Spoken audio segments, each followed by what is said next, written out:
Welcome back to World War Live. I'm your host, Conrad Franz, here on the eve of, well, not even the eve, the first day of World War POO. It appears that it has happened. India has struck Pakistan. Pakistan has retaliated. Many things are occurring right now, and it would appear. Today I had other things planned to discuss. We already had content queued up to discuss this evening. We were going to talk about the BBC hit piece, Sarah Riccardi Schwartz talking about me, talking about these British people on BBC, talking about Father John Whiteford, Father Moses, Buck Johnson, some good friends of mine. So, hold on. You're right. We have audio issues.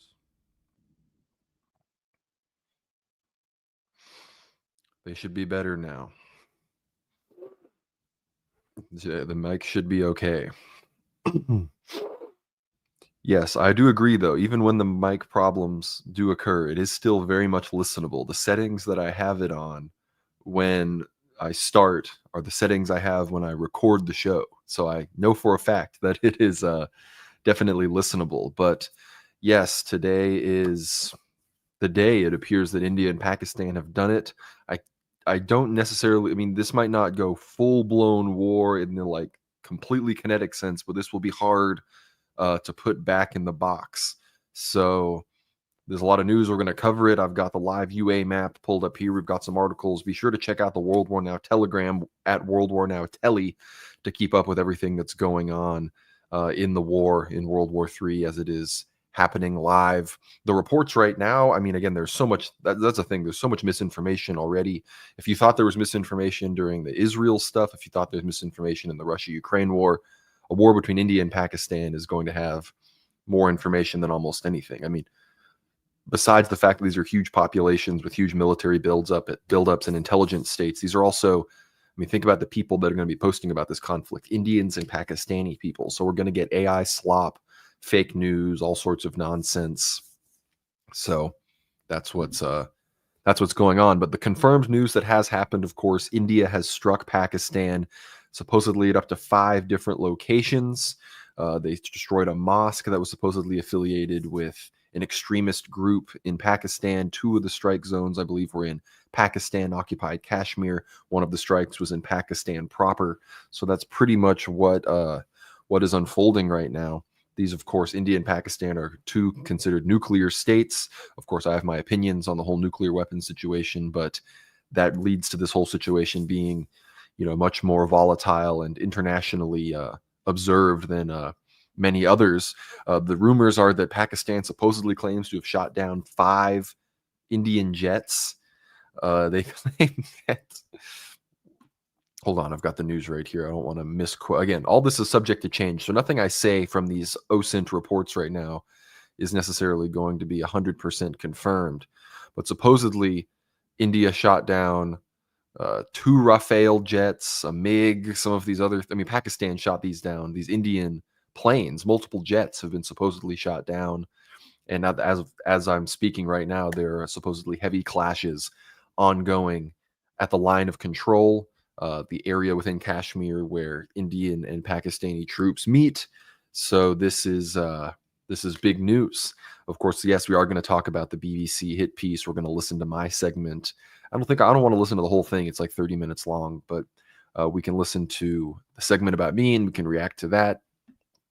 Of course, the Pakistani prime minister and ministers of defense, they have made statements that what India has done has effectively brought the countries to war.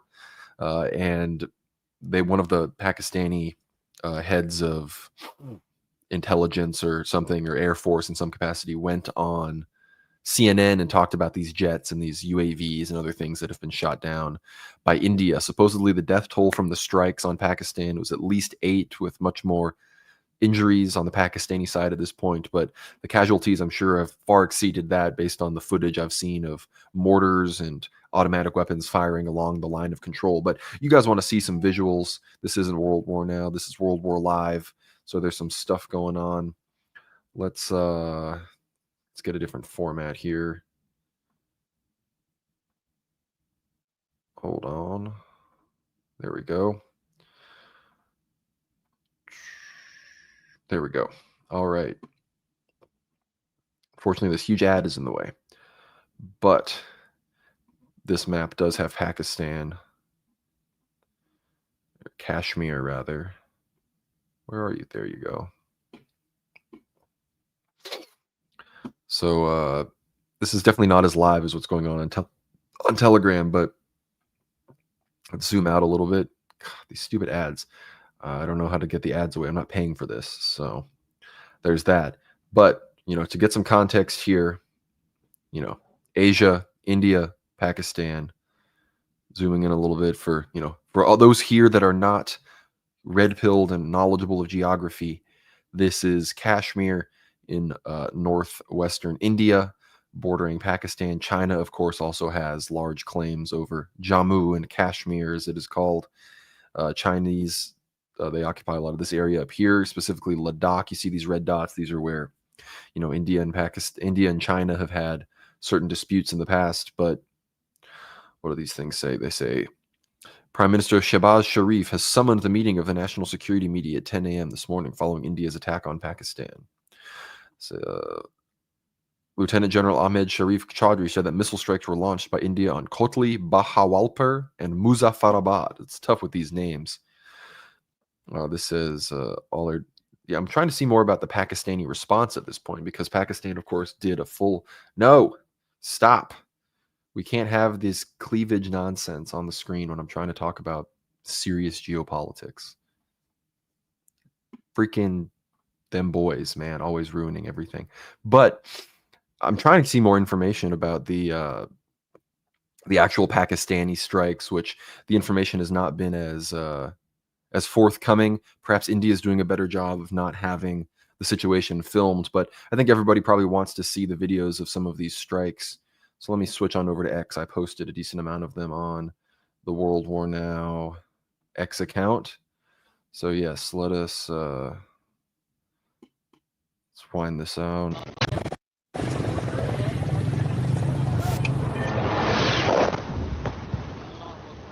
That was one of the strikes on Pakistan by India. Pretty big. They're using full-on ballistic missiles surface to surface. So these strikes were launched from Indian territory into Pakistan. Of course, with Kashmir, it is very far away. I'll keep watching it, but the initial strikes on Pakistan, the initial reports were they were on Muzaffarabad, Kotli, and Bahawalpur, which is in Pakistan proper. This map, for example, shows these locations. You can see these two, for example, these two sites are pretty much either in Kashmir or right along the line of contact that are obviously involved in the Kashmir conflict. But this one down here, while obviously the whole area is embroiled in this, it was much farther in. This was a clear indication that they were willing to strike all over Pakistan.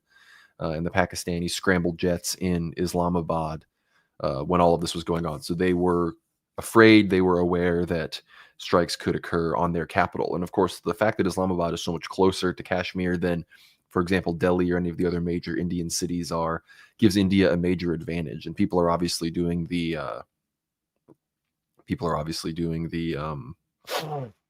comparisons on who's going to win in this direct military conflict. And in many ways, India has certain advantages due to being much larger in population. I believe they have more tanks, more of these sorts of things. And Pakistan, however, does, I think, have parity with India on its missile capabilities and its air defenses. So considering that will probably be the majority of this early stage of the war, it would appear that there's these two powers are very much in line with one another. But this is a good map that I posted, actually showing the on-the-ground political situation in these countries. You can, of course, see the Chinese territory that has its own line of control against the Indians. Pakistan and China, of course, are much better allies, for example, than China is with India. And so you can see this territory that Pakistan ceded to China. The line of control it's not even really called a line of control. China and Pakistan, they just have a normal border, whereas India and China in Ladakh over here, they very much consider that a territorial dispute. But the big line of control, of course, this green area with the tan area in Kargil and around these areas, this is where most of the fighting right now is actively happening. This is a very mountainous region. So basically, like, there will be a valley, and the Pakistanis and the Indians will be on one side of they're just hitting each other with grenades and whatnot. There's been some footage here. We see the lovely comments. World War Poo. Thank you, Aiden. That's the question. When is the poop going to start going to start flying. I think that's who's got the better poop weapons. But we've got $20. Didn't mean to miss this super chat, Alan. Thank you, Alan Wong. St. George, pray to God for us. I realized I didn't even do the pitch. We just dove right into World War poo analysis. But if you want to have a question answered, if you want to bring anything up, have me address something, leave a super chat and I will be sure to answer it, bring it up on the screen, chat you out. Thank you, Alan, our moderator extraordinaire, hero of the stream. Couldn't do it without you, man.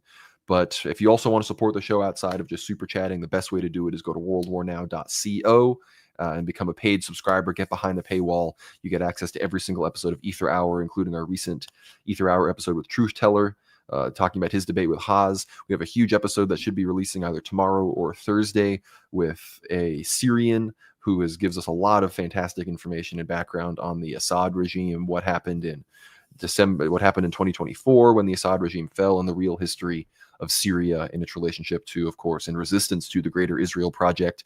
So be sure to get behind the paywall and listen to that. Obviously, this week at World War Now, we're going to be discussing this Pakistan-India stuff, which it's a good thing I'm started doing this stream so we can kind of set a baseline, get all the breaking news out of the way, so then when we cover the stream, and rather cover this event on Friday with Dimitri on the recording, we can make sure we've got all of our bases covered. But this map, I think, is important for people to realize.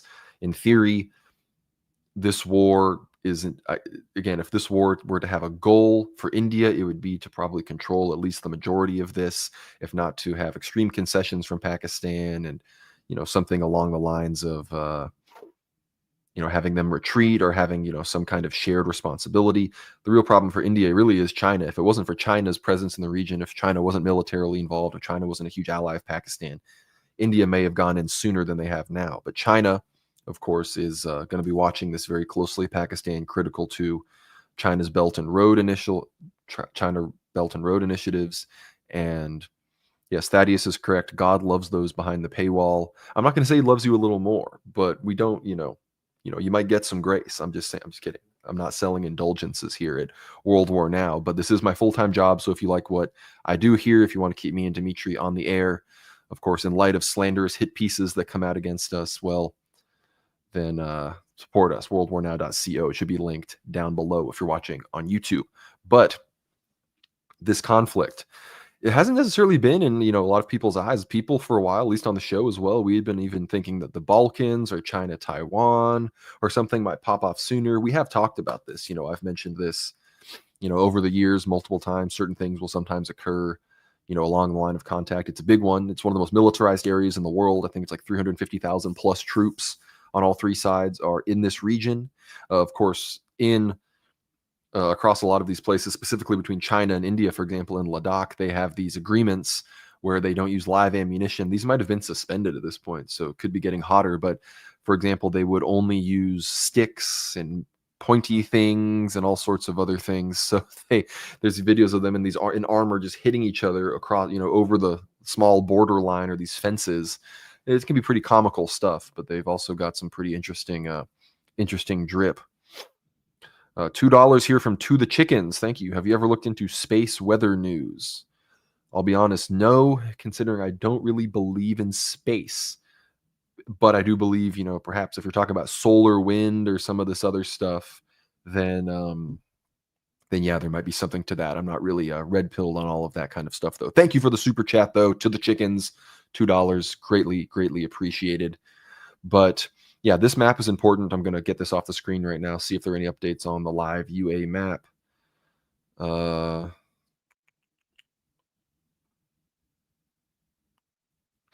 Now, the latest from live UA map is still the Gutierrez UN call for them to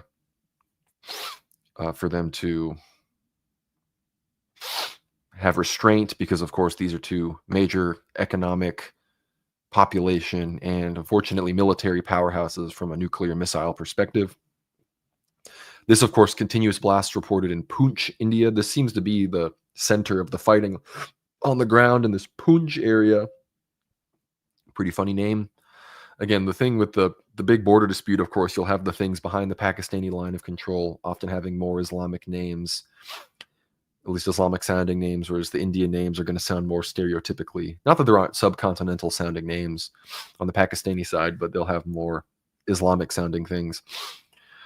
So artillery exchange between Pakistan and India troops in the Bimber Gali in Poonch Rujao area. Reports are coming that certain entire battalion headquarters across the line of contact on the Indian side have been destroyed by Pakistani forces. But again, almost none of this can be confirmed in the sense that there is some wreckage. I do believe some sort of plane was shot down by the Pakistani side. We know the Indian strikes occurred, and we know there were Pakistani strikes back, and that there are now heavy clashes on the ground on the line of control. But we don't know exactly the details, how many missiles have been fired, how many aircraft have been shot down, or anything close to casualty numbers right now, as of course the clashes are still ongoing.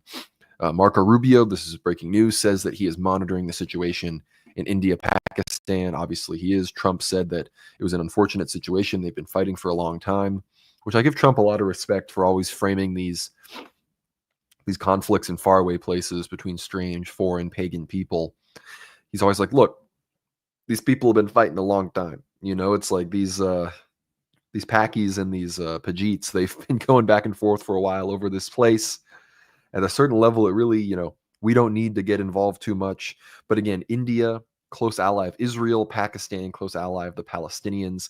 So if you want to paint it from that perspective, India is going to be getting support from Israel. Pakistan is going to be getting support from perhaps certain parts of the Islamic world. Iran is clearly trying to play a bit of a mediator, but I think, they're not going to want to get involved too heavily either. Russia isn't going to want to get involved. But again, China's support for Pakistan, if America and Israel's allies don't get more involved for India, assuming this escalates, as many people say it will, China's support for Pakistan, if it manifests, might be what does it in for Pakistan. That might be enough to cause India to approach or something else. I've got the Al Jazeera page pulled up here too. Let's see if there are any updates. We'll share this just for some info. You see, of course, India's army has launched Operation Sindoor. That's what it's being called, hitting 9 states in Pakistan and Pakistan-administered Kashmir. Pakistan says India's missile attacks on 6 locations killed at least 8 people and wounded more than 35, promising a robust response to the act of war from its neighbor. So this is mainstream Islamic news source calling that, citing Pakistani officials calling this an act of war. I wasn't necessarily expecting India to just do it like this because, I've yet to see the evidence that the terror, again, the reason this is happening is because 2 weeks ago there was a terrorist attack in Indian-occupied Kashmir by an ostensibly Muslim group that resides in Pakistan. I've yet to see the evidence that the Pakistani government was behind that. However, we obviously know that at a certain level, the Pakistani government ignores large terrorist cells in Pakistan. Pakistan is one of the largest states that harbors a lot of these groups. You have the whole Balochistan thing down on the border with Iran and Afghanistan, where there are those separatists that are trying to create a Baloch separatist state. Of course, elements from Al-Qaeda and these other Wahhabist groups have always hidden in Pakistan. Saudi Arabia sent a lot of imams and these other people to Pakistan to give them a strong Wahhabist base. Pakistan, Sunni majority country with a large Shia minority, like many other Islamic countries. So all of Islamic politics are going to be playing a factor in here. And of course, the Hindus and the Muslims hate each other. The Hindus have driven the Muslims out of India and genocided them. The Muslims had come in the past and genocided the Hindus. That's why Pakistan and Bangladesh even exist. India is, we're talking about Pajeets here, right? Subcontinentals. India is the Hindu-ish area. Again, there's a lot of Muslims. There's like 250, 300 something million Muslims in India. I think there are more Muslims in India than there are even populations of Pakistan. Pakistani populations, like 230 something million. India, of course, a country of 1.6 billion, huge amounts of Muslims, huge amounts of Christians. I believe the largest concentration of Baptists is also in India. So all sorts of crazy things going on over there. We, of course, have the Malankara, who are the Oriental Orthodox, and then Bangladesh, of course, another Islamic country over on the other side, that when this whole thing was partitioned, it was also given independence due to, they trying to stop sectarianism here. So the Bengalis, not a very relevant country. I don't know if they're going to have any play in this. They're a multipolar country for sure. Very, very out of the way for the average American and American influence, a lot of Chinese influence, other Islamic influence, of course. But Pakistan, India, their border has been hot. They have these big demonstrations. The Pakistanis and the Indians on one side or the other will do these grand demonstrations and goose step and flex on each other and do these performances to sort of deflect, to kind of get it out of their systems because they all just want to shoot each other. But obviously, that's something that takes a lot. But I think again, we're watching all of this unfold as we are live right now. So there's going to be, again, things may change by the time this ends. I don't think I've reported any overt misinformation at this point, but I think it's important to, everyone should check. Look, Live UA Map, it's a good source. Pro-Western, definitely not going to be, under certain circumstances, they may not give you as much breaking news, but generally speaking, when the news comes in, the map gets fixed. So let me start sharing this again. But yeah, I was not seeing, they're not going to be as ready to just let things loose as the OSINT Telegram channels are, which I have opened in another tab here, making sure that any updates. But I'm sure at this point it's well into the morning time in Kashmir, because it's 8:15 p.m. here. So what is it? 10, 11, something. As far as the time's concerned, gotta mute my notifications here. People texting me, people watching the BBC documentary. If anyone has anything if anyone has any news or things they want to bring to the forefront about India, Pakistan, send a super chat now, because I'm keeping tabs. If things happen, I will switch over to that. But I think it might be time to watch the BBC documentary here in a second. But the reports of the jets that have been taken down, let me see if I can share any of that. Yes, here we go. Let's get a different screen share going here. Hold up.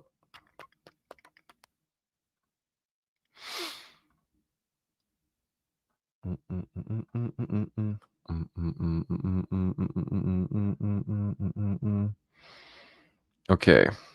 Can't play sound on Telegram, so that's why I don't come over here as much. But this video appears to show wreckage of an Indian Rafale jet in Pakistan.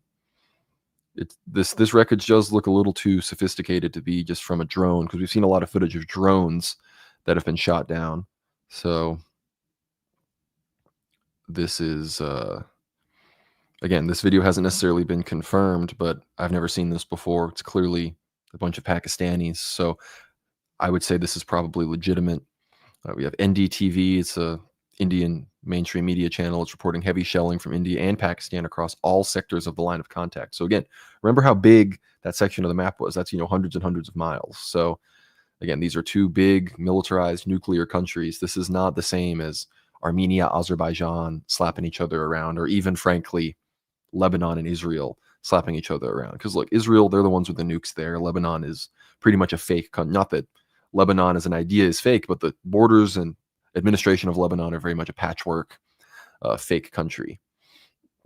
Of course, here's a joke. The Indian missile attacks lasted approximately 20 to 30 minutes. In that time, Pakistan claims to have knocked out 5 fighters, a helicopter, UAVs, and a jet. That's a jet every 4 or 5 minutes. Pakistani defense operators are renowned as the best in the world, after all. So we're going to get a lot of posturing, obviously, but I do believe that there is some evidence that some kind of actually manned aircraft was shot down by the Pakistanis, which again, if that's even remotely true, any chance that this would de-escalate to where they're like, oh, look, there were just some strikes, we struck you, they struck us back. Between this and the ground operations occurring along the line of contact, I don't see this toning down just in a day or two. This might last a few weeks, if not escalate into, like, look, this could be the precipitating events that, of course, cause Israel to strike Iran's nuclear capabilities. Russia, for those that are paying attention, right as this was occurring, Russia launched a massive missile attack on Ukraine. So I think Russia really does enjoy doing some of its, what it perceives as dirtier work, striking centers near civilians, striking areas that are highly populated. I think they like to do it when there are other world events, when there are other high casualty events perhaps taking place around the world, to sort of distract, because I think the Russians have always been afraid of, if the mainstream media coverage of them on Ukraine gets too bad, then the U.S. might, lock back in. And we do know that the U.S. seems to be slowly but surely, with its new mineral deal structure, providing more military and financial aid to the Ukrainian regime. So much for Trump saying he was going to stop the war before he got inaugurated, right? This is a picture that supposedly also supports some of this wreckage being a actual Rafale jet. That's those pictures matching with this video. So Some OSINT work is being done. Let's see another channel here. I follow a lot of channels. Yeah, this was interesting footage. Thanks for Intel Slava for posting this. Pakistani Army ATGM crews work on Indian Army positions on the line of control. So these are going to be mortars and other things. The problem is when I full screen video, because when I click the video on Telegram, it comes up on my screen. I can watch it full screen, but it doesn't do that for the stream. So you're going to have to just kind of watch these videos in this frame here. It's infrared thermal kind of thing. It shows you the landscape that we're working with here. Very mountainous. You can see the explosions. I can't play these other two. It won't play the next two videos, even though they also show similar and interesting stuff actually farther down in the valley. But that is what's going on. This is a very interesting part of the world. This is, I've never been interested in traveling to India proper, like the far southern subcontinent or the cities, but I have always been interested in Kashmir, Ladakh, Arunachal Pradesh, the Himalayas, Nepal, those kinds of places. I would very much be interested in seeing some of that.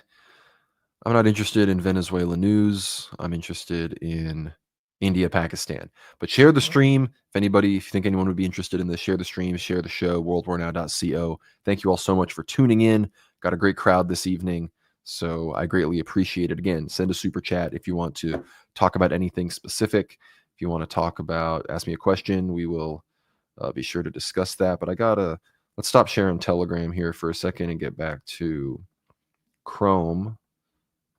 Just easier to switch between tabs. Of course, here is the situation. Still no updates here on live UA map, but things are unfolding as we speak. Perhaps as the sun rose, I wouldn't be surprised if certain things started to tone down a little bit, because you get whether you start in the day or you start at night, when that transition occurs, both alchemically within the human mind, as well as just strategically, there's going to be a bit of a shift. Even if there aren't orders to, people are going to kind of adjust themselves. They're getting that vitamin D. They're rethinking things, but I think that might be the main reason why the situation has, of course, perhaps slowed down slightly. People are asking about entropy links. Look, it's hard enough to stream on X and YouTube while trying to get everybody on Substack to come on over. So in the future, when we've got Substack streaming, I definitely will have an entropy link. I should probably get an entropy link before that, but it takes a lot of work for me to set these sorts of things up. Another thing for me to tabulate payment for on the taxes. So I realize that I should, because I hate giving, it's like 30%, I think, to YouTube. So not a fan, but I should also probably have a buy me a coffee set up. I really just want Substack to have a tip jar. If Substack had a tip jar, it would fix a lot of problems, because a lot of people who already are behind the paywall want to support even more, and they don't really know how. So I probably will get a buy me a coffee set up in the future as well. Don't want to miss out on anybody trying to support, but entropy would be good. Perhaps I'll talk to Dimitri about setting up entropy. We share the load on some of these things. But no, you're correct. It would be better. But yeah, I'm not seeing any huge amounts of news right now. Of course, if anything breaks on India, Pakistan, we will hop right back over to it. Do not worry. But I think now is a good time to talk about this. It's a documentary, not really. It's a podcast. Okay. It's a podcast that involves on-site stuff. Frankly, it's just a video that didn't get turned into a video because I guess they don't have the people to make it a good video. So they got these silly British ladies who, for the past few months, have been trying to reach out to me. They wanted to talk to me in the US very last minute. And I was like, no, I'm not meeting with you on a few hour basis. It's this woman, Linda Presley, and I guess her friend Lucy Ash. I think they're kind of silly, but they were polite to me over the phone, so I'm not going to get too personal here. I probably will, let's be honest. But they made this, I guess there's a podcast series on the BBC called The Documentary, and they send people on assignment. And Paisios, you're right. You talk about Cash App, Venmo. I do have a Venmo. Maybe I'll do that in the future, but It's like Venmo is something I've had since like high school, so it's kind of weird for me to be using it for this. But um, so I guess it's this documentary podcast assignment, Russia's church in Texas. Oh no, the video is just playing. There is a young. So it's like 27 minutes long. And because I was the only I guess it was just going to be a 4 for 4. They start off with Father Moses, calling him a short, bald man, not the most polite. It was sort of in jest. The scummiest part about the Father Moses segment is this random comment she makes where she says, Father Moses is he's very secretive about the funding for his new church. Well, he's not going to give you the names of the parishioners or people that are supporting this project. Most of these donations can be anonymous. These aren't made for people to get glory. And they frame that as if he's somehow taking money from the Russian government, which is obviously not true, which is obvious nonsense. This random Rocor parish in central Texas is not some node of Putinist KGB intelligence, which you hear Buck Johnson segment, he gets a little tripped over his words, and they immediately hop on him like, "No, Putin was in the KGB. How dare you? How dare you?" It's a very much a "how dare you" and a "look at this. These people exist. Don't be." They almost don't like. They kind of are still operating in a very old framework, thinking that you just point out these things that go against the kind of Anglo libtard norms, and people will just automatically be offended. But when you understand the audience this is for, this is the equivalent of NPR content for British people. So imagine the type of imbecile in this country that sits around listening to NPR. Yeah, imagine that person, but British. So basically 3 times as homosexual and feminized and zogged out. That's what we're working with here. That's the audience that this is intended for. But because they couldn't get me, they had Buck, Father John, Father Moses, their voices there. They volunteered to talk to these people. They're in this thing. Me, however, I no longer. I wasn't feeling it. I talked to Buck. I prayed about it. I talked to some people. I didn't really have the time to talk to too many priests about it in my personal life either. So I was like, you know what? This isn't. I know you're making a hit piece. They told me the title. It's called Russia's Church in Texas. I'm like, yeah, I know exactly what you're doing. It's gonna be just like the Texas Monthly hit piece, but in silly British accents. So let's listen to this. Maybe I'll pause it along the way. Maybe we'll just listen to the whole thing. It's about 3 minutes long. And I apologize for making you listen to Sarah Riccardi Schwartz's voice, okay? Because I wouldn't come on. They had to bring her on to yap about me. So here we go. Let's listen to what Sarah has to say. There is a young man in Texas named Conrad Franz who runs the World War Now podcast, who is connected to Alexander Dugin on social media. Alexander Dugin, a prominent voice on Russia's far right, has been called. Okay. She says, I'm assuming everyone can hear this. If you can't hear the video, let me know. But it sounds fine to me. He says he's connected to Alexander Dugin on social media. What she means is we follow each other on Twitter. That's what that means. That would have sounded it would have sounded silly to say it that way.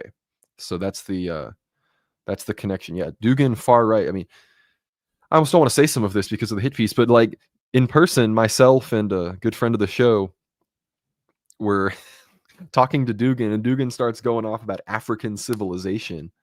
And me and this person are like, Professor, please, come on now. Perhaps with the exception of Ethiopians and some Islamic stuff, there's no sub-Saharan African civilization. Like, come on. Like, why are we don't need to be catering to these civilizations as some way to own the West. Look, there's enough homosexuality, feminist nonsense in Western Europe and America where we don't need to do the whole noble savage thing or pretend that black people built the pyramids or that Wakanda is real or something like that. But I'm already giving these people content that they wish they could use in this documentary post facto. So let's keep listening to what Hyphen Girl, as Dissident Mama calls her, has to say, because her husband is supposedly, I guess, a OCA subdeacon. But let's just say that I wouldn't want any clergy that I know that would be, what does it say about somebody that they let their wife, hyphenate their last name, right? But let's keep listening. Putin's brain or even Putin's Rasputin, the notorious mystic who advised Russia's last Tsar, Nicholas II.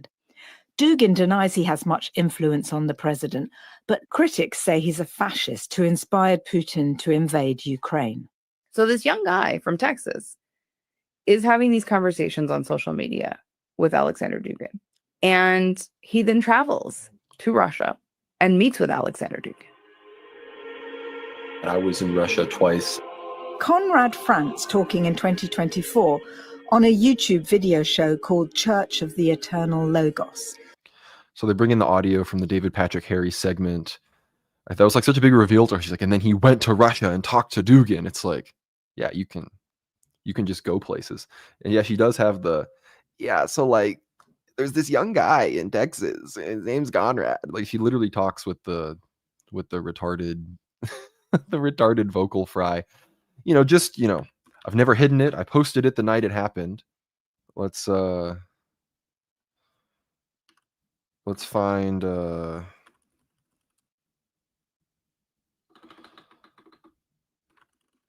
find the picture of me and the professor. Yeah. Here's what she's talking about, me and Alexander Dugin. This was in an ice room where we were taking vodka shots. This picture was taken by Maram, Syrian girl, another friend of the show. For anybody that was wondering, you see us in our very warm coats and my very dapper square tie, if I do say so myself.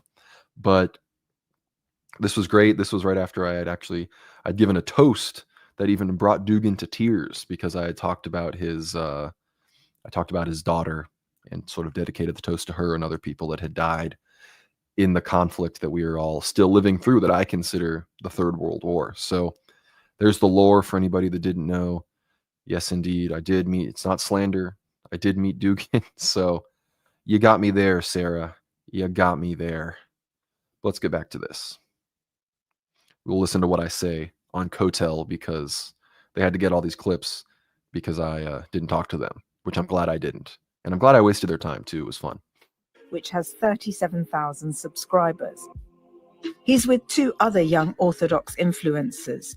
Some people call men like this Ortho Bros. I was there to speak at the International Movement of Russophiles conference. It's connected with the Zargrad Institute. I was able to talk to Dugin a few times. He's a nice man. I met his wife. She's very nice. The Zargrad Institute. It's true. Dugin's wife is lovely. In fact, it was me and a few others. I don't want to get people in trouble for naming anybody. We were there with Dugin, and we were talking about all sorts of stuff, about Palestine, about Gaza. I was explaining to Dugin the Rebbe Schneerson quote, about, Jews and Zionists wanting to kill the Slavs, wanting to kill Russian people. I was letting him know that this was real stuff. And his wife, who just wanted to go home, I could tell we'd been there a long time doing the whole thing that we were doing, the whole event. And she just wanted to go, and she's sitting there just wanted to leave, and she just fell right asleep in her chair and was just sleeping while we all yapped about, everything going on in the world. But very fond memories. I had a great time. I consider Professor Dugin a friend at this point, and I don't agree with him on a lot of things. That doesn't mean I can't necessarily be friends with him. And he is an Orthodox Christian in good standing. He affirmed the objective reality of Palimism to me. And, he understood. I even had him I made him read the Anthony of Westgate Space Esoteric Roots of Modern Cosmology article, and he thought it was interesting. So we discussed, that was one of the main things we discussed in the ice room. We talked for a while. So there's that lore. But I also love how, they call me the Ortho Bro. I've always been called that now ever since I've become an object of media derision. But they refused to name Dimitri the whole time as well, which I find funny. They're just like his friend, his co-host. They don't name him because I think they know it's, they know they got nothing on him.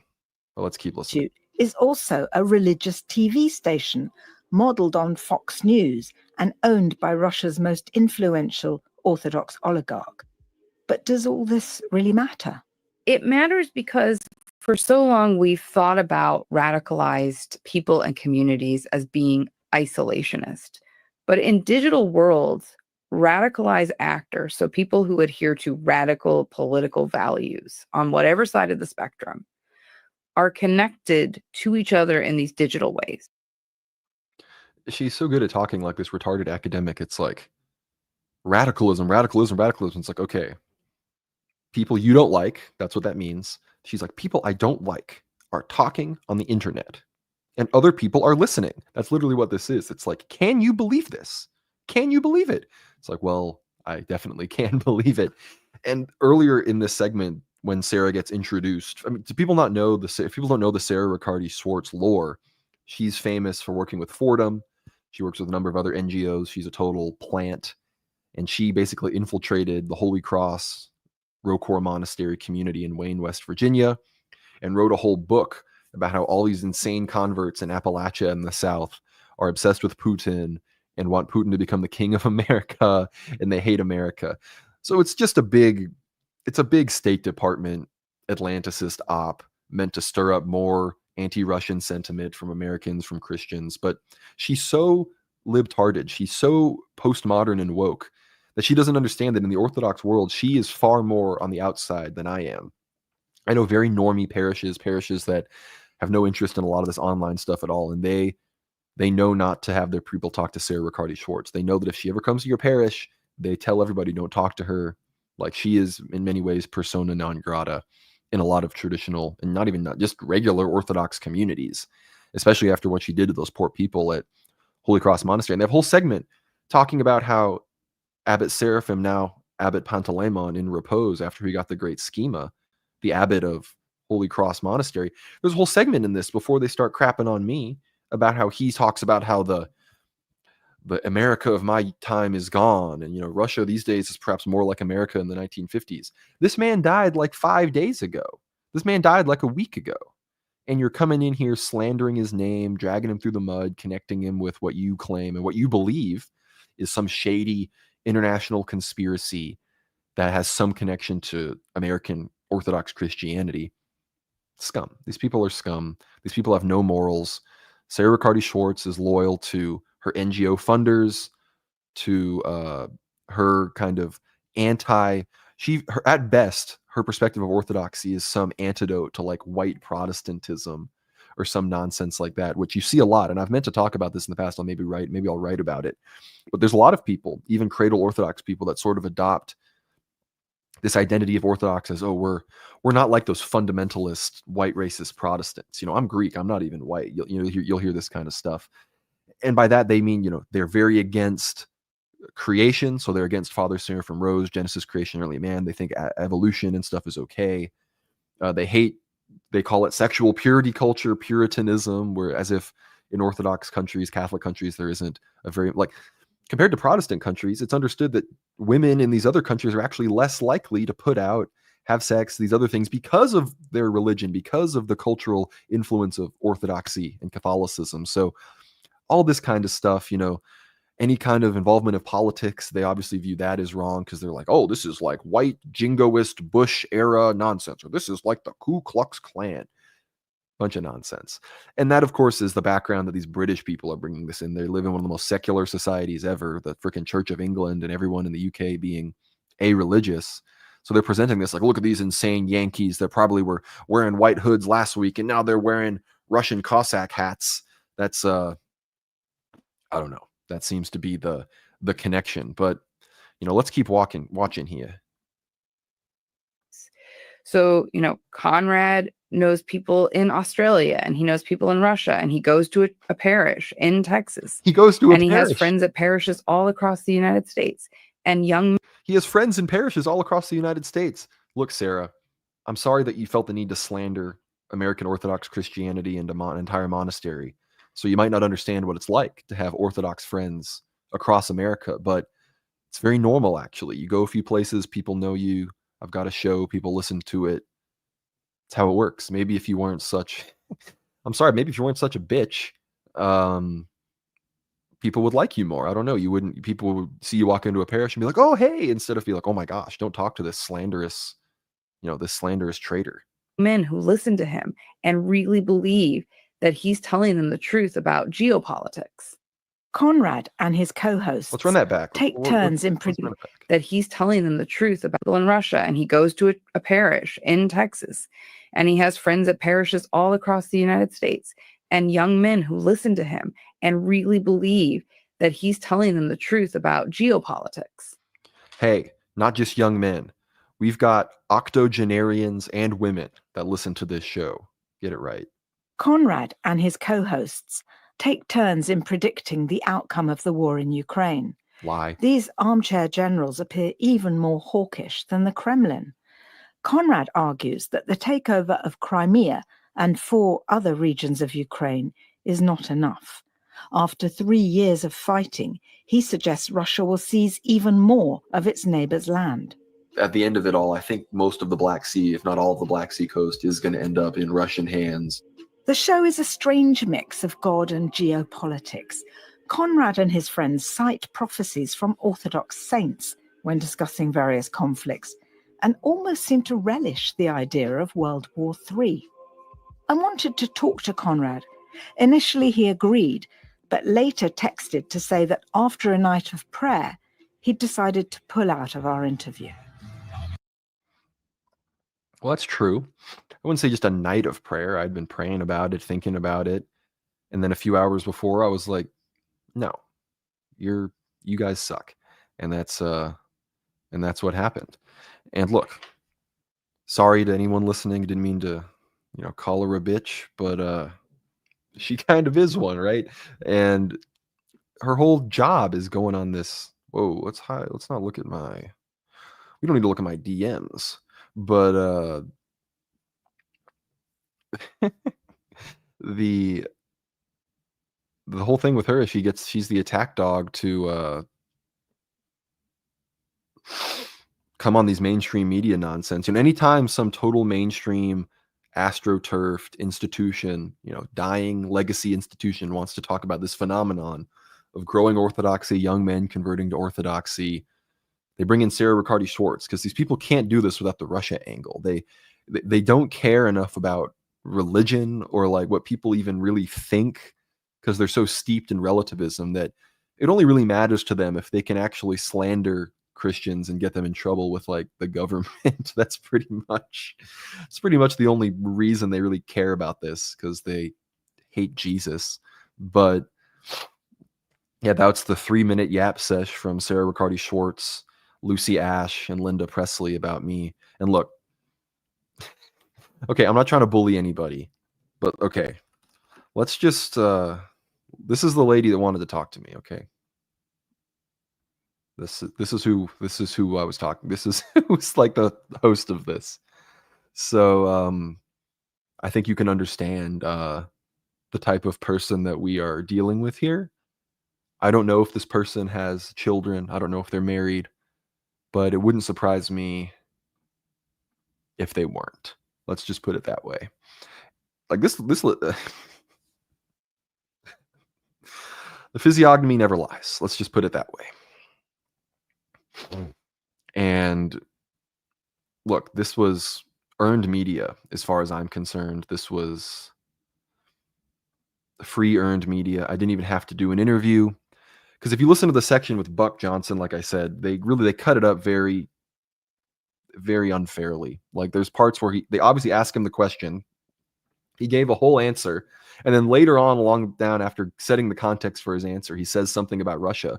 They cut it to where he's like, so have your opinions changed when you've come into the Orthodox Church? He clearly said a bunch of stuff before he said what they cut in, and they just cut him saying like, oh yeah, especially about Russia, making it sound as if he joined this church, and what happens in catechism is you sit down and the priest comes in and is like, all right, everybody, it's time to read Reflections of a Russian Statesman by Konstantin Pobedonostsev. We're going to read some Dugin, and then we're going to study Russian military doctrine. Like, complete nonsense. That seems if that's what people but that's what these people that make this crap want the average British boomer that's probably going to listen to this in their car, their tiny little car that they can't drive over 50 miles per hour.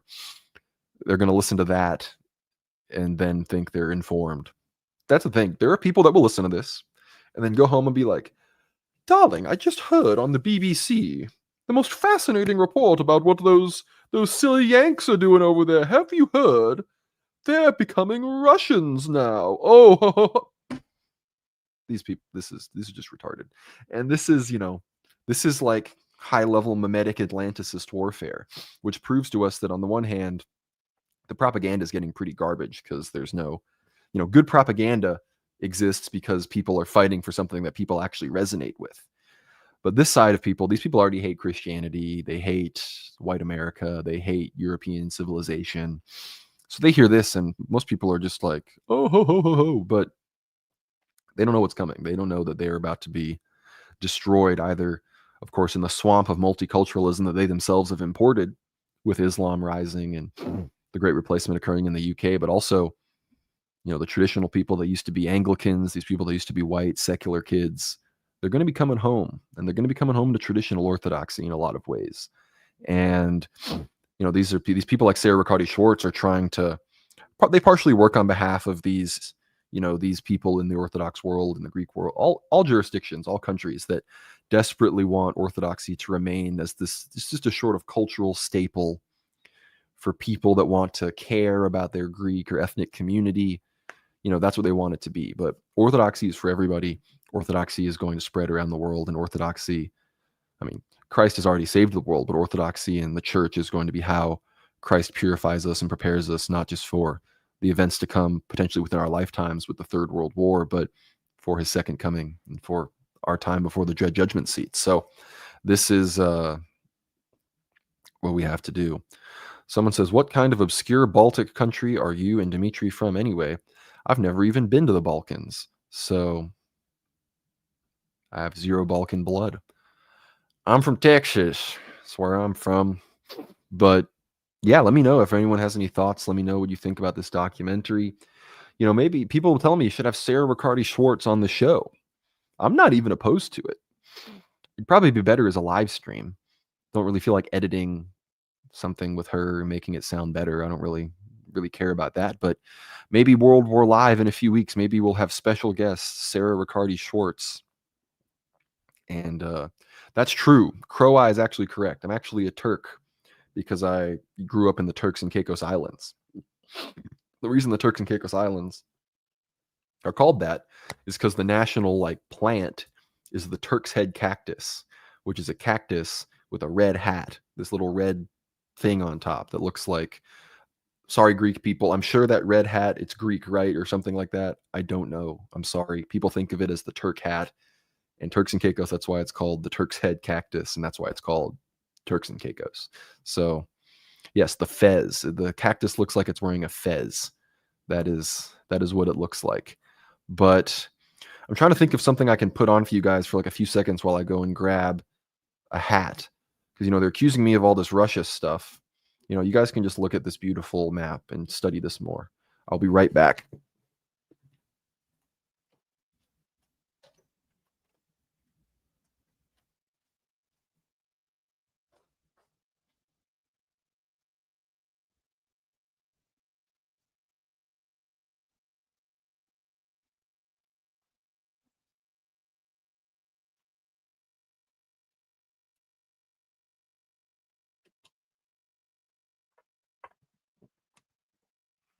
Whoops. But yes, here I am in my Don Cossack hat. Real, authentic Don Cossack hat from Rostov-on-Don, given to me by a good friend of mine, someone who's been on the show before, my good friend Charles Bousman. Thank you, Charles, for the hat. But yes, the rumors are true. I am, Dugin, maybe Putin's Rasputin, but I am actually Dugin's Rasputin. I'm whispering in Dugin's ear about Rebbe Schneerson and how space is fake. These are the ideas that are going to destroy the Atlanticist establishment. When Dugin learns that the International Space Station is fake, then it's over for feminists. Then it's over for Sarah Riccardi. I don't know what I'm saying, but I'm trying to keep up to date on anything new from the the India-Pakistan war here.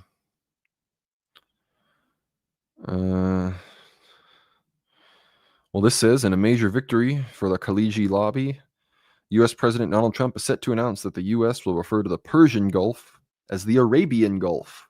Great. More anti-Iran kind of stuff. But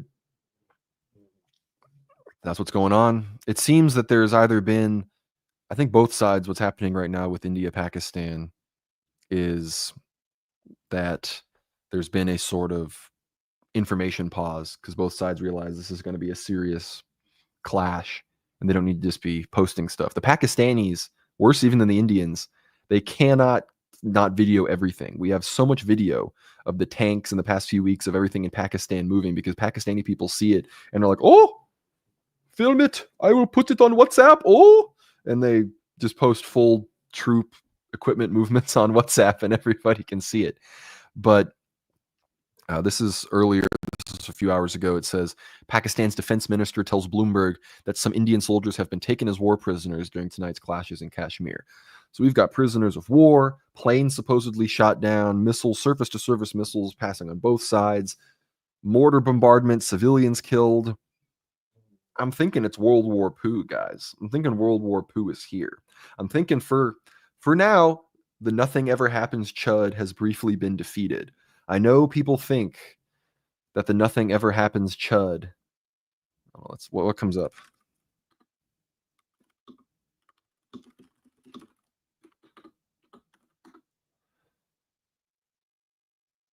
Yeah, this is.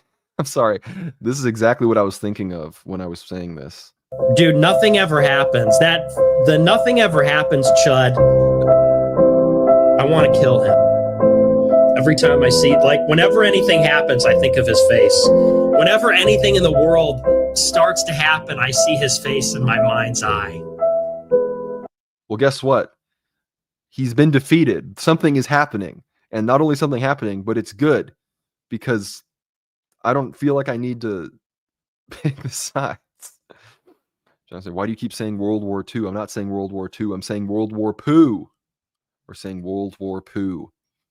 Because Pakistan and Indian people, they're not that into toilets. Okay, that's the joke. If anybody, it's literally the title of the stream. No offense, but we have $10 super chat earlier. I didn't mean to skip you, John. John Anon with $10. Thank you for the support. He says the new American Orthodox film will be out soon. The trailer is on YouTube. It's about the early saints of North America. I've heard of this. I don't know that many details about it. Maybe we can pull up the trailer.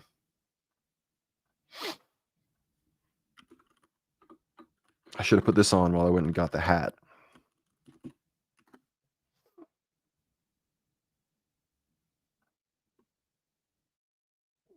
All right.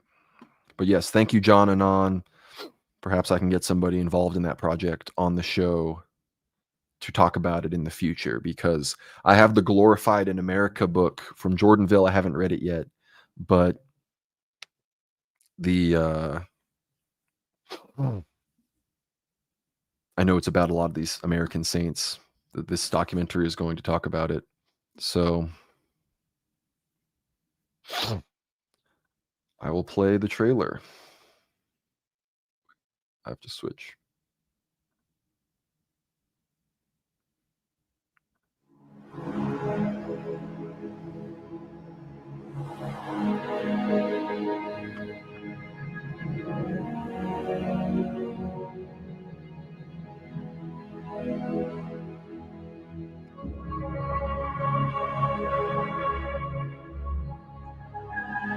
St. Peter gave his life for Christ.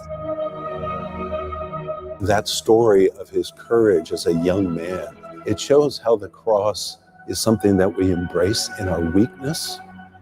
Christ, Jesus Christ our God, hallowed this land in the streams of Peter's blood. People are hungry. The world is very loud and noisy.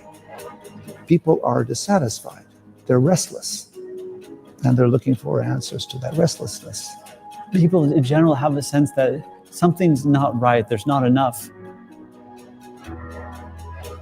They are burdened with this question, what is my identity? Who am I?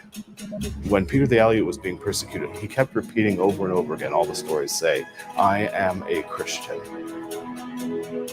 This is Holy Land because of the saints.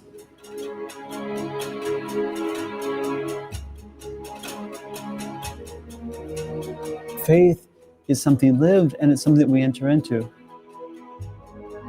We want to know God.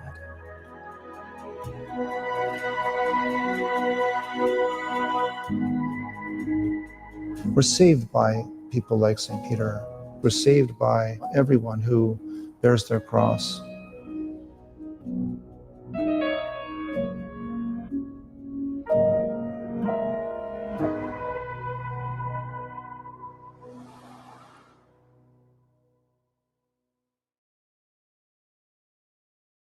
Solid stuff. I've seen that before, but 193,000 views. Go, guys, like this video, support it, check it out, get the word out. I can post this in the live chat, but yeah, this is good stuff. I hope that hope it covers a lot of the saints that we know and love here on the show. But we've got 1999 from Jonathan Kelly. Thank you, Jonathan. Your support is greatly appreciated. Big super chat. He says, do you think World War Poo was manifested by years of Nick Fuentes and the Groypers saying pee pee poo poo? Well, Nick Fuentes and the Groypers may have helped. Pee pee poo poo is definitely not exclusive to them. And I realize a lot of people, I was literally thinking about this earlier, it had nothing to do with this, that people don't know the roots of pee pee poo poo. And I don't even know if I can find it on YouTube. And I'm sorry to search the silliness right after watching something so profound, but it's from an African news segment. See, I was trying to find this on YouTube, and you get all this literal slop, this absolute garbage that has nothing to do with what I'm trying to watch. But the pee-pee and the poo-poo comes from there's this I think it was an African pastor at his church, and he felt the importance of of educating his flock on the dangers of sodomy. And so he starts talking about he's like, the homosexuals, they do not just have the anal sex. They put the pee-pee in the poo-poo. They also eat the poo-poo. They eat the poo-poo. Talking about eating the poo-poo. Talking about like these. I'm so sorry everyone listening to this, but it's like they take their whole fist and all the way up to the forearm, the poo-poo, they eat the poo-poo. That's literally and people are saying the pee-pee poo-poo thing started with a comical dialogue between Jay Dyer and Tristan Hazard. Unfortunately, it did not. Jay Dyer and Tristan got it from, you eat the poo-poo, we put the pee-pee in the poo-poo, the anal fisting. I'm so sorry to any clergy, monastics, anybody listening to this, I apologize. But look, I can't find the video. I'm trying to find it.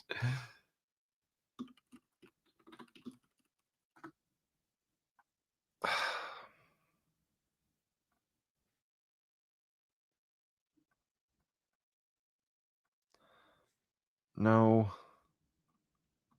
But look, the pastor, who's getting a little too detailed, at one point he even pulls up like gay pornography on like the laptop and is like, and starts playing it, and they're like, hold on, I forgot, all children in the audience, please leave. And it's like, hold on, bro. I think we understand that gay sex is bad, but I'm sorry if anyone has children in the audience, but that's where pee-pee and the poo-poo comes from.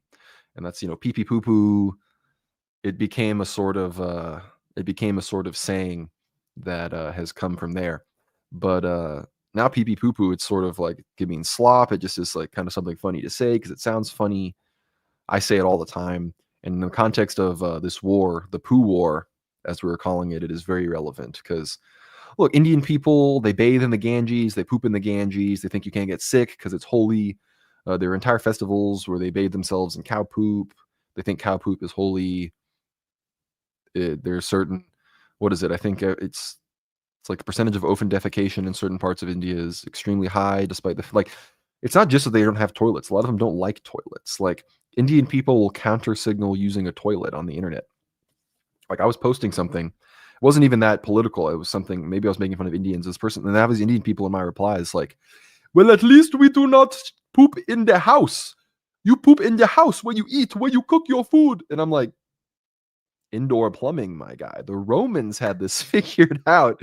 The freaking ancient pre-Christian Romans figured out how to flush the poop out of their house. But Indian people want you to think that, oh, I just poop in my house and I rub my hands in the poop and then I go eat my food, because that's what they do. That's why you go to these countries, if you extend your left hand to shake someone, they're going to kill you because this is the hand you use to wipe. So that's very disrespectful. But I'm sorry, people are like, I'm not going to let my son watch this episode. I'm sorry. People were talking about pee-pee poo-poo. I got a $20 super chat about pee-pee poo-poo. So, you know, I'm not going to not explain the pee-pee poo-poo lore. Here I am in my house in a Don Cossack hat with a few hundred people live talking about India, Pakistan, and pee-pee poo-poo. Honestly, I wouldn't have it any other way. I'm very happy with the path that God has put me on here. Let's see any updates on the live UA map. No. 4 hours, no updates. There's definitely a bit of an information. They realized, you know, they might have already let too much disinformation leak. So I think they are holding back a little bit. I don't know. Maybe we got to play some Geoguessr some more. We got to do our what we normally do. Get some Geoguessr going here in a second. Thank you everybody who super chatted. It's greatly appreciated. If you want to ask any questions, want me to yap about anything in particular, don't hesitate to send me a message, send a super chat. It's greatly appreciated. Yeah, and people are talking about the designated pooping street. In India, there's, you know, designated pooping parts of the beach. And there's this whole, I mean, people might have seen this video already. We got to watch this. We just got to watch this.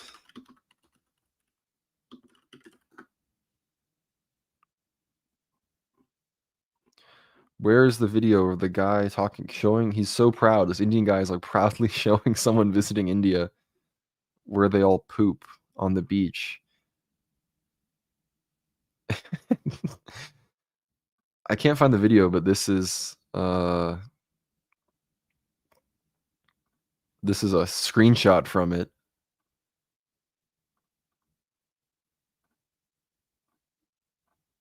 There, you see 4 or 5 people taking a dump. Thank you. Come again. I'm sorry for all the visuals of people pooping, but I can't find the video. But basically, he takes the guy up into the mangroves, and he's like, sometimes people want more privacy, so they come up into the mangroves and poop, and the guy's pooping. And then just like about 8 feet away in the other part of the bush, another guy's head pops up, and he's like, oh, you're pooping too? And they just have a whole little conversation while they poop. It's a very interesting social phenomenon. I guess they just poop and talk and chat. Yeah. Exactly. This is important war intel. You got to understand that poop is going to play a role in this war. Okay, so be prepared. I'm so sorry, but yeah, we're an hour 14 in. Let's play some Geoguessr. Let's see how much subcontinental admixture we get here. My last round was so bad, and I'll be honest, I was exhausted. Last week's stream, I'm not tired now. I'm always tired because unfortunately, I picked Tuesday to do these streams that was less conflicting with other people's shows, and of course not conflicting with when we record World War Now. Again, worldwarnow.co. Check out all the Ether Hour episodes, $7 a month, $75 a year. Support us. Follow me on X if you haven't already. I'm really trying to get to 10,000 followers. So at GnomeRad, you can see my profile right here. Follow me. It would mean a lot, truly, getting closer and closer to the goal. But yeah, follow me at GnomeRad. Follow World War Now on X at @WorldWarNow_. Follow us on YouTube. Obviously, subscribe here on YouTube. If you're watching and haven't subscribed or liked, please do that. And of course, worldwarnow.co. Get behind the paywall. That's also where the episodes, even for free, are posted first. Censorship free, little bit less to worry about than what we've got going on here on YouTube. But thank you all so much for tuning in. Appreciate it. Great crowd, great show tonight. Any super chats, feel free to send them in. I will answer your question. But yeah, big thing, of course, is if China is going to intervene and support its ally Pakistan. But again, China may want to stay out as well. John MC in chat, he says, everyone I know went to India, got extremely ill. They came back with flu-like symptoms and gastric disorders that lasted 2 years at least. I've heard this. I've heard people go and they eat, oh, I want to eat the street food. It's so authentic. This guy's rubbing his feet in it. It's totally normal. And then they're like, have permanent gut problems. Good friend of mine, godson of mine, spends a lot of time in Pakistan. Seems like a beautiful country. You know, I'm a little more supportive of Pakistan myself because of, you know, India sides with Israel, Pakistan sides with Palestine. Easy enough for me. But my friend went to Pakistan and he had gut problems for a long time afterwards from the street food. But Pakistani food also has some advantages because you can eat beef, because there's not going to be any beef in Indian, you know, Hindu cuisine, because they worship cows. So let's play the daily Ethnoguessr game. I'm sorry I did so bad last week. I'm going to try to do better, but I could use y'all's help in the chat as well. It's hard to focus on the ethnic admixture and also watch chat. So doing my best, right? But all right, we got some Africans. The woman looks a little Caribbean to me. So they look a little Caribbean, to be honest, but that usually just means West Africa. That's the problem. Like, West Africans and Caribbean people look the same because I grew up in the Caribbean and they're like the OG Africans. But I am tempted to select Jamaica or something in the lower Antilles or Bahamas. But there's also just as much of a chance that it's just Guinea or the Gambia. So okay, let's go. Let's just do it. I knew it. They're just Africans, just normal Africans. Although they're a little less West African than even I thought. So let's forget about that. Okay, we got some white people. Now, unless these are some weird looking Turks, I am going to. I'm thinking here. Well, Paisios asked, what are your thoughts on the apostate prophet Andrew Wilson debate, and will you ever have Andrew Wilson on? And I didn't watch the debate. I'm sorry. I just wasn't that interested. And I love Andrew, but I don't think he's the biggest expert on Israel-Palestine, and I don't like that he's still trying to do this stupid philo-Semitic thing where you're like, oh, I like Jews, and I hate the Palestinians just as much as I hate the Zionists. Like, you're an Orthodox Christian, man. It's a silly thing to say. But, you know, maybe I'll have Andrew on. Maybe we'll have Andrew on to talk about feminism or something else in the future. Because personally, frankly, I'm enough of an expert on Israel-Palestine. I don't necessarily need his I don't need his input. But apostate prophet is an imbecile, obviously. Literally just a Shabbos goy. I mean, there's videos of him wearing a yarmulke. He can try to convert to Judaism at one point. He's got strange-looking physiognomy. His wife used to follow me, used to follow World War Now, everything, like all my posts. And then when Dimitri started going hard on Ridvan for the Zionism stuff, I guess she finally figured out that he's my co-host and just unfollowed me and stopped associating with me at all. I never really talked to her, and I wish her the best, and I wish them a glorious reception into the Orthodox Church. But the level of Zionist simpery is actually insane. But what are people? Where are these people from? These are Meds in some capacity. Some people are saying they could be Georgian. Maybe they are, but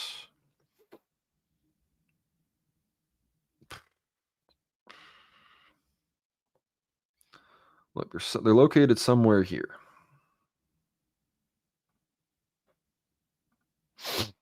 Somewhere in this area, which doesn't lower it down very much.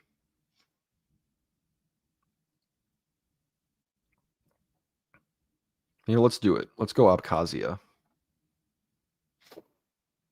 Gracile Mediterranean. Mediterranean proper, smaller than other Mediterraneans, the most gracile type of Europe. Okay. Interesting. Iberia, southern Italy, Mediterranean islands, western France, southern Greece, northern Tunisia. So these are just what, Spanish people? These are Andalusians. I'm not Muslim. I don't believe in that, but got an above average score. So let's move on. Africans. These look, I don't know, these look a little like what you see down here.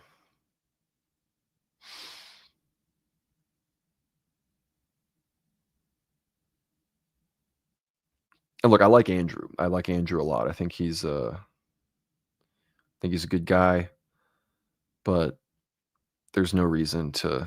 It's not that hard to support the Palestinians at this point. Like, and people are like, "Oh, I hate both sides. Both sides shouldn't be asking for that." Well, only one side controls the American government. Only one side controls world banking. Only one side creates and promotes and owns all pornography companies. So spare me the Matt Walsh. I'm just America first. I'm just neutral. Just neutral. Israel, Palestine, Saudi Arabia, Russia. Who cares? I'm against all. Like, we've moved well beyond that. We're thinking for the Goyim are thinking for themselves. That is what's happening right now. Thaddeus, that's so true, man. My Palestinian banker, man. Those Palestinian lawyers and bankers and pornographers just screwing us over. I mean, what, as E. Michael Jones says, when the Israeli, I can't do an E. Michael Jones. When the Israeli, I cannot do E. Michael Jones. But when the Israeli troops took Ramallah, what was the first thing they broadcast on the public broadcasting stations? Hardcore pornography. That's what happened when the Israelis occupied a lot of the West Bank and Gaza back in the day. They broadcast porn across for everybody to watch to demoralize them and to, of course, offend conservative Muslim religious sensibilities. But people are right. I'm thinking Kenya, Tanzania here in some capacity. So let's go Kenya, Tanzania border. Boom. Dang it. If I'd actually gone Maasai range, like they said, these are Nilo-Hamitics. No, Hamitic? What does that mean? That's racist. You can't say the sons of Ham were black. People have basic understandings of the root races. It's pretty actually standard part of any kind of society that was Christianized. So solid guess. Should have listened more. Would have gotten a perfect 5,000 if I really knew they were effectively Maasai in these types. Yeah. See, right there. Maasai. Solid guess, though. We're doing a little better than last week. Okay. Left guy looks like he's going to ask to do some yard work. Right looks a little more. But somewhere over here. I'm feeling a little Central America, if I'm being honest. These could be Guatemalans. These could be Southern Mexicans. These could be Colombians. They could even be Venezuelans. I don't think these people are from the Philippines. I'm going to go here. Boom. Mexicid. Did I go actually in Mexico? I did. Solid guess from your boy. Margaret Proper probably arrived with one of the earlier migrations to America. Although it is often mixed today, it still plays an important role in modern Mexicans. I got to check this literature section. I haven't even been looking at some of the anthropological scholars that classified some of this stuff. I'm realizing that Nikolai Korea, J.Y. Lewis, as I know him, he tunes in, he's going to be like, this guy is just, he's a British modernist racist. What does he believe in evolution? It's like, no, dude, it's just funny. It's just fun. I'm sorry you married a Korean and can't see the fun in it. More Africa. I'm getting a little African American vibes here, but I'm sure it's Africa. It is likely Africa.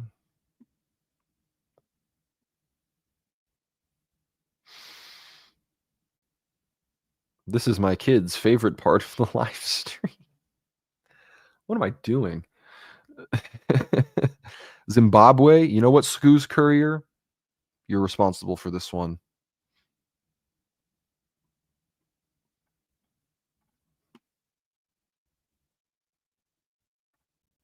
No! This is a very hot zone around Lake Victoria. And they got more. Sandawe, distinctive East African type of the Tanzanian savannas, especially the Dodoma region. Early anthropologists rarely studied or classified the type. Usually medium brown skin, kinky or peppercorn hair. Fascinating. All right, a little too far south there, but we've all. Okay. Now these are people in the South Pacific, 100%. Maybe something over here, I don't know, but I'm feeling South Pacific on this one. Yeah, maybe some Malay, maybe some Filipino, maybe some Indonesian. I think if they're Malay, it's got to be like island Malay. But look, give Malaysia credit. They don't like Israel. So I think I'm feeling Malaysia.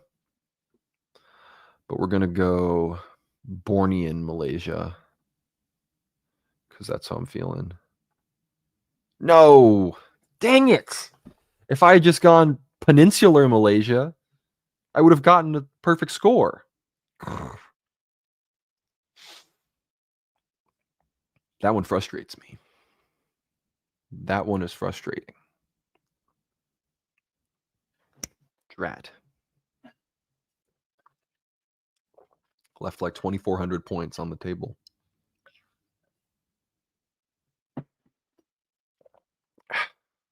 Okay. Finally! Actual white people.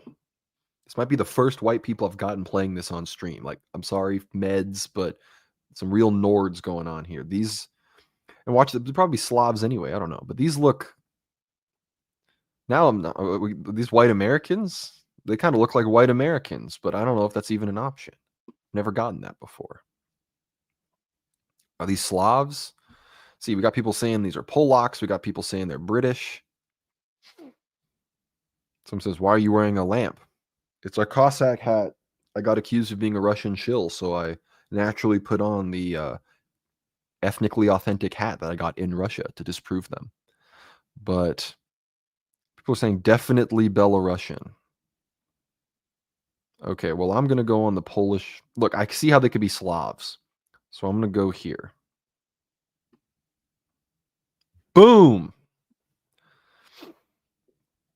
I would, looking at the man long enough, I got the Slav vibe. So people were right that these were Belarusians. What does it say? North Pontids. Altered Mediterraneoids in Eastern European that connect pontids with more northern types, most common in large area from Poland to the Russian city of Penza, extend north to Finland and south to Macedonia, Bulgaria, Greece, and Georgia. Has a Polynesian, Central European, and Ryazan subvariety. All right, we're doing well. Oh, hello. I've been watching The Sopranos recently, because back in college I only finished season 1, so I've been fixing through it a little bit in the off time, putting on some episodes. And there's a scene where these guys in a doctor's office for glasses, and people are like, "Oh, I've got a cataract," talking about eye problems. And so then the guy's like, "Hey, I heard a joke. Chinaman went to the eye doctor, and he goes in, and the eye doctor tells him, 'Well, you got a cataract.' And the Chinese guy says, 'No, I drive a Lincoln Continental.'"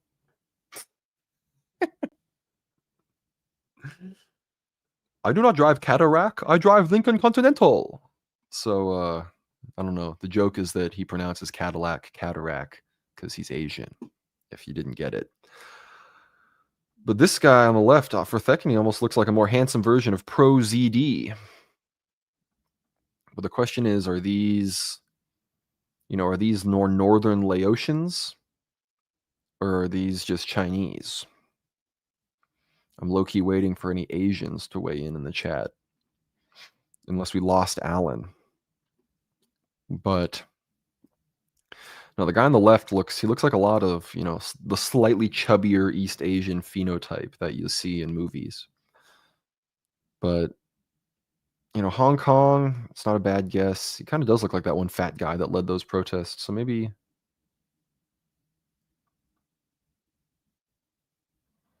that's what we'll do.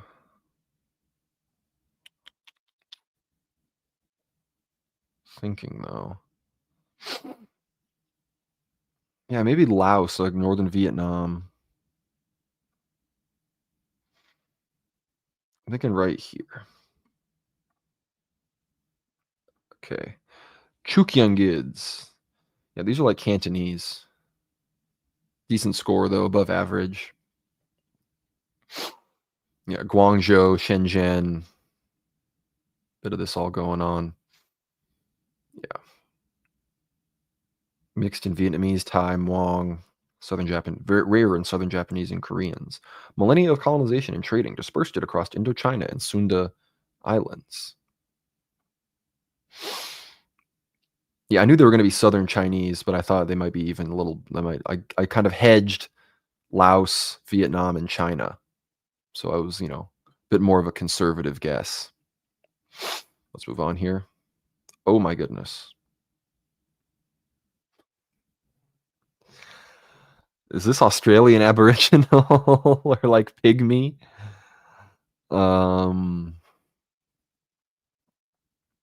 They look Australian Aboriginal. Problem with those, it's just a facial composite. If they had an average height as well, if it was like a full body person, I'd know if it was a pygmy. But yeah, this is very distant from those possessing the R1b haplogroup. Let's put it that way. These people are out there. But this look Aboriginal to me. So I'm gonna go up here. What? I didn't even know they were that different. Bruh. These are just Tasmanian abos. That's what we're looking at right now. I gotta remember that. I gotta internalize this. I'm gonna lock this image into my brain so when I get this next time I can get this, because this is so hard. This is like the hardest one I've ever seen. Has anyone else playing this game seen one this small? Crazy. What do we got here? Insular, slightly glacialized australid subtype of Tasmania, similar to Barinaean, sometimes also associated with Melanesid or Negritid. Most likely developed due to isolation after Tasmania split off Australia. Extinct today. These people don't even exist? The last full-blooded male-female died in 1876. European colonists has wiped out the type within a few decades. Man, this is some real anthropology hours right now. But I got to see the people screenshot this. Someone screenshot this. Remember this. I got to see how this compares to the Aboriginals that actually still live on mainland Australia. Crazy. Deep cut, man. I didn't even know they had extinct races on here. All right. Africans. Back to Africa. The woman looks more Bantu, but the man looks more Nilotic. I feel like we're back around Lake Victoria or in the Congo, but I don't know.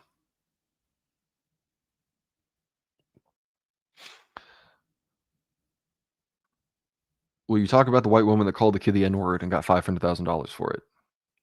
I'll be honest, I don't really see any advantage in me talking about it. Let's just put it this way.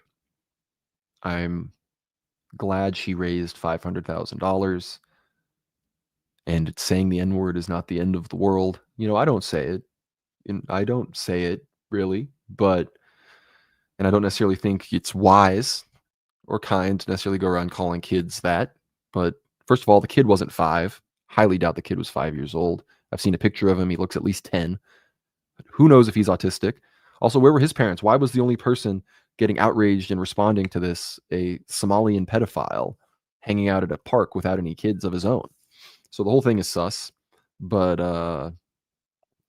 ultimately, I kind of agree with Matt Walsh, other people talking about this. This truly is like the end of cancel culture. And the thing is, all these people, even Ben Shapiro basically said that he compared the Shiloh Hendricks situation to Carmelo Anthony. He said, these are two equally, similarly egregious things. No, the idea that even the fact that it's even something that people are kind of comparing the two in their heads, the Carmelo Anthony Austin Metcalf murder, where Carmelo Anthony murdered Austin Metcalf in cold blood because he has no impulse control, as opposed to a woman who's clearly frustrated, having her kid get harassed, supposedly saying a word and then getting the whole. Scott Greer has a good piece on this as well. This is sort of the final death blow to the cancerous cultural idea that is black people getting in some kind of altercation with white people, and then they just immediately realize they can pull out their phone, and if they capture a white person, even if they don't say the N-word, if they just act agitated, if they seem just kind of frustrated by the general attitude of the black person,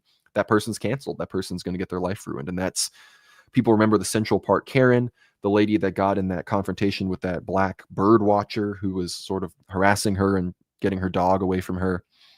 That happened the week before George Floyd, Ahmaud Arbery, Breonna Taylor. 2020 was a crazy time for America, for race relations. It was pretty much peak white guilt. And so for that reason alone, I'm glad that Shiloh Hendricks is getting the support that she is. I hope that she's protected, because people are threatening to kill her as well. So it's not like you can't say she doesn't need the money. He needs it a whole lot more than Carmelo Anthony's family for them to buy more Jordans and Escalades and what perp drank. I don't know what else they're buying.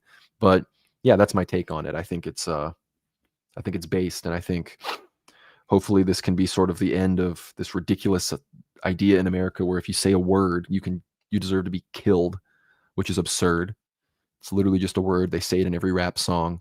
They're not offended by it. People need to get this into their head that the only reason you shouldn't say it is because of this bizarre cultural nonsense that's been forced on us. Black people aren't offended by it. They don't care. They want you to say it to them because in their mind, they can kill you if you say it. There's a case, I forget where it was, but this black guy murdered his community college tutor or teacher while they were having private tutoring. And there's no evidence of any of this. There's no evidence, no witnesses. But the jury let him off basically because he said the guy called him the N-word. So do with that information what you will, because we got to end this white guilt stuff. And at this point, look, black people are going to be black people. They're going to get offended by these words. That's whatever. You got to stop letting these cucked white people in your life dictate and, play for the other team and say they're going to get you in trouble or this, that, or the other. I mean, there's that video of some white guy hitting another white guy in the head with a skateboard and almost killing him because the other guy said the N-word. It's like, dude, you're white. Who cares? Get over it. These are the type of people that will be singing in their car by themselves along to rap songs, and they still won't say the N-word. These are the types of people. These are the types of real life Redditors that we're dealing with here. But we've got our last round here. We're just going to send it around Lake Victoria. Dang it. These were straight Ethiopians. But I did okay. I had 2 perfect rounds. I'm on the right side of the bell curve of the score range. But yeah, we ball. Better than last week for sure. Could have been better, I guess, but that's how that all goes. But thanks Paisios for asking about that. It's a good thing to address. I don't really want to talk about it on World War now, so that's sort of my take. But yeah, some of these white people are gonna have to get over it. It's just how it is. Like as we become a minority in this country, if we don't band together and have some form of white identity, then look, it's a really bad idea to try to be a rugged individual in a world where everybody else has their tribe and their clan and their family and their people. Look, say what you will about the mafia and this Italian stuff. The reason people like mob movies is because you see all these white people basically. Look, because if white people did gang culture, it would go hard. That's why the Italian mafia is cool, because it's a bunch of, because it's wang half, as they say. White ass niggas going hard as fuck. And that's what we need right now. We need more wang half, and we can't just be walking around as if every person's judging us by the contents of our character, because they are very much judging you for the color of your skin, white man, and a lot of them hate you. So that's the situation we're at right now. I'm not seeing any more super chats, so if anybody has anything to say regarding India, Pakistan, regarding my decent enough ethno-guesser guesses, about Sarah Riccardi Schwartz, about Shiloh Hendricks, feel free to let me know. I'm going to stay on for another few more minutes here, but I'm probably going to sign off not too far from now. 20 minutes ago, Bellum Acta. Clashes at the Kashmir line of control still ongoing. A projectile landed on the Indian side of Poonch just now on the live feed. Dang, where's that video? Let's see if the map, live UA map has adjusted to this. Nothing on live UA map. They got to get connected with the OSINT sphere. But this is another, even few more minutes ago. U.S. State Department Rubio spoke with his Indian and Pakistani counterparts and urged both sides to keep lines of communication open. So he's afraid that there's going to be a full severance of communication at all, and it's literally just going to be wartime telegrams between these two big countries. So fascinating.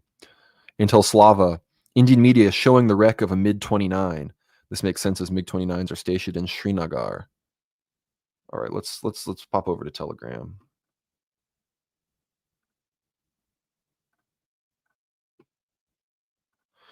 Put the pee-pee and the poo-poo. Pee-pee and the poo-poo. Supposedly a MiG wreck. I'm pretty sure the Indians are the ones with the most MiGs, so not sure why India would show that if it wasn't real, because it's their own plane. But yeah, big stuff. Going to be a big episode of World War Now this week, and World War Poo seems to be here. Another big hot area that, again, even if this dies down to some degree, if there's some diplomatic intervention, this is going to be something that we're going to have to keep up with for the foreseeable future here. And again, there is a chance that this precipitates events that lead to things really popping off in the Eastern Mediterranean and closer to Europe, where we know these things are really going to go down. So again, any final super chats, send them in. I'm not seeing anything, so I'm probably going to be signing off soon here. Not seeing anything else. I'm going to stop screen sharing. Some of the chats says maybe we get an Indian Pope too. There is apparently a Sri Lankan cardinal who is apparently conservative that some people think might be a dark horse candidate. I don't think that's going to happen. At this point, the trads that I see, people like Taylor Marshall, Dave Riley, our friend that we had on the show, they really, really seem to want Pizza Bala. They're wish casting, they're memeing, because they know they want Cardinal Sarah, they want Erdo or someone like that, but it's not likely. And they see Pizza Bala as a chance to get somebody that could be fairly conservative, even more so than just a moderate, who has the right opinions on Israel-Palestine, who's very young. So there would be an extremely long pontificate for somebody that is clear. And I think the main thing they want is that it's clear that Pizza Bala would at least undo Traditionis Custodes and free up the traditional Latin Mass. In the Holy Land, he has much more traditional liturgics than what you see in Europe and America. So at this point, I think the two leading candidates are Pizza Bala and, I don't know, people say Parolin is out. Tagle seems to have done too many controversial things.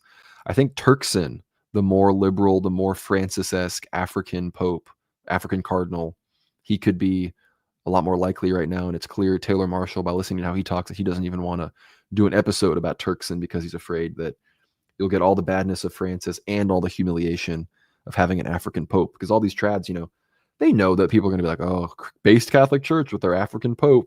But if they had a more traditional person like Cardinal Sarah, who's explicitly against mass migration, they'd be able to be like, see, it's based. But if you get someone that's like a total normie or a liberal and they're African, I mean, just come home, Roman Catholic man. Just become a Roman Orthodox Catholic, a real Catholic, because regardless of what happens, everyone should do that, of course. But that's part of why I think that a Zupi papacy, the full-on globo homo, it might just push people in that right direction. But that doesn't mean that if Pizza Bala or somebody gets in, I wouldn't understand there being, you know, breathing a bit of a sigh of relief, right? But thank you all so much for tuning in. worldwarnow.co, linked down below. Check it out. Get behind the paywall. Again, any last minute super chats, I'm here, but it appears that we don't have any more. So Appreciate everyone for tuning into this live coverage of World War POO.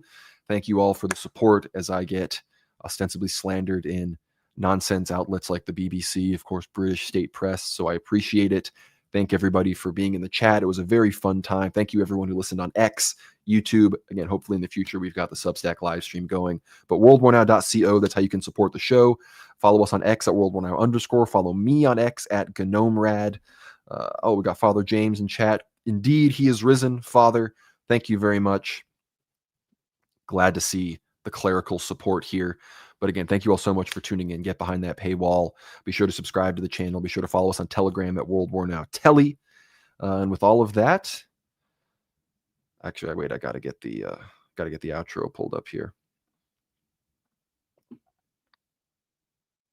But with all of that, I want to thank again everybody for tuning in. None of this would be possible without you guys. And again, thank you so much. And oh yeah, join the Discord as well. People need to join the Discord. I know not everyone likes Discord, but the Discord link is in the description. It's in the description of all the videos. We do a lot of things there. We talk to people a lot on there. I check pretty much every day. So if you want to be in more regular contact, join the Discord, worldwarnow.co, though. That is our home base. And again, I want to thank everybody for tuning in. And with all of that, God bless. Christ is risen. I will see you on the next one. Adios.